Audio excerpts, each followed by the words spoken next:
ना सतो वित्ते भाव, ना भाव वित्ते सतः, उभयो रूपी दर्शोनिस्वन तत्वदर्शी भी। सत्य का अभाव नहीं और असत्य का अस्तित्व नहीं, ऐसा तत्वदर्शी वाले ने बड़े ही सुंदर शब्दों में समझाया है।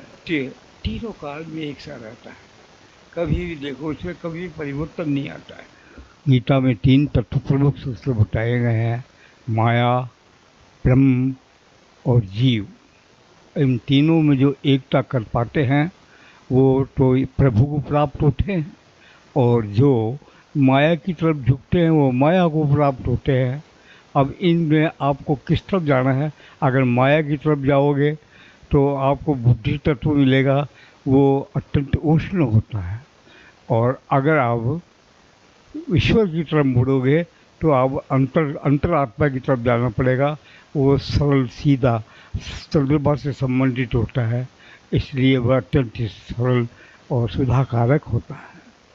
अगर आप मन को ख़त्म करना चाहें तो आप मन को आगे बढ़ाओ और बुद्धि तक ले जाओ, और बुद्धि में ले कर करके, और उसके बाद में आप देखेंगे कि आपको कुछ प्रभु का चमत्कार दिखेंगे। इस तरह से मन का अंत होने के बाद के अंदर ही बुद्धि के पास निकलने से और आप अपने अंतर के अंदर पहुँचोगे। अंतरात्मा से दर्शन करने में एक बड़ी ही लालसा बनी रहेगी आपको हमेशा, और लगे रहोगे कि मुझे फिर से प्रभु की दर्शन हो। तो आप अपने स्वरूप को दर्शन देखना चाहो तो मन का त्याग हुए बिना आप वहाँ तक नहीं पहुँच सकते।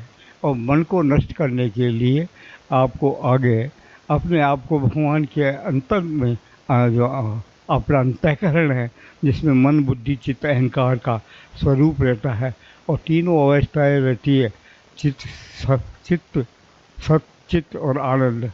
सच्चित्त आनंद ही उसका उसका दूसरा रूप है, जिसका द्वारा वो सब जगह व्याप्त है।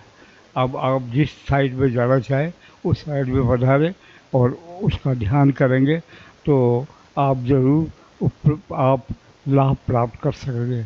अंतःकरण के अंदर अंतर्गत पे रहना और अंतःकरण में ही से बाहर निकल करके, मन से बाहर निकल करके और प्रभु की शरण में जाना, ये मुख्य उद्देश्य है मानव का।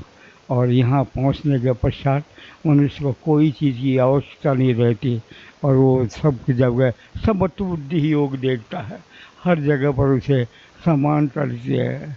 और योगस्थ कुरु कर्माणि संगम त्यागत्वा धनंजय सिद्धये सिद्धये समो भूत्वा समत्वं योग उच्यते।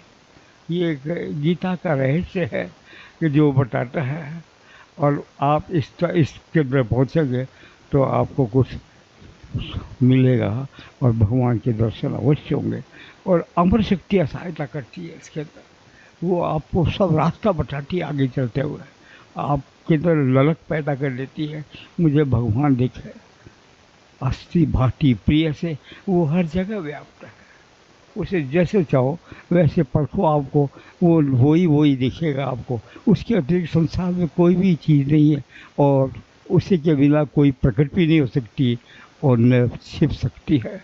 वो सबका जानकार है और सबका देखने वाला है, और मनुष्य के व्यक्तित्व के अंदर वो समस्याएं पैदा होने वाली को दूर करता है।